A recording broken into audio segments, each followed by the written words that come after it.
So ever popular in the kitchen now is going no gas. We've loved gas for a long time. We've got diesel for our heating and diesel for our hot water plumbed in off the fuel tank. But going electric outside and inside with an electric barbecue or works as an air fryer, griller, baking, all the good stuff here with our Ninja. We've now got a slide out here to run this guy in and out. A great matching table. So the thing there is now we've got some prep bench area. We've got access to water as well.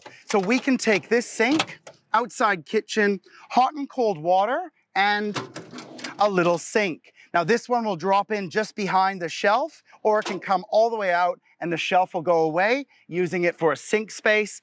The Ninja can be strapped in, or it can be put in a travel bag and go inside. That's a little look here on our kitchen. Now again, running the lights out here so we can use this bench space, USB, and 240 power to run this off the battery.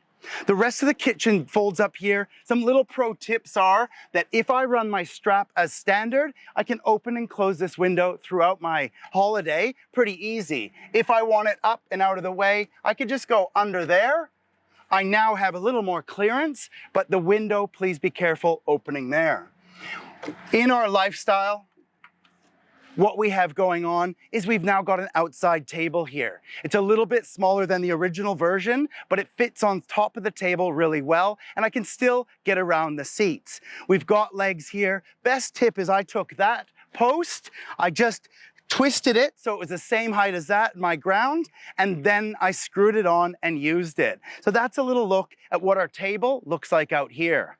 From the videos, you'll see that our awning's gone out. We've got an electric awning on this side, and we've got a manual awning on the other side, expanding our footprint when there is a hot area or no trees to hide under.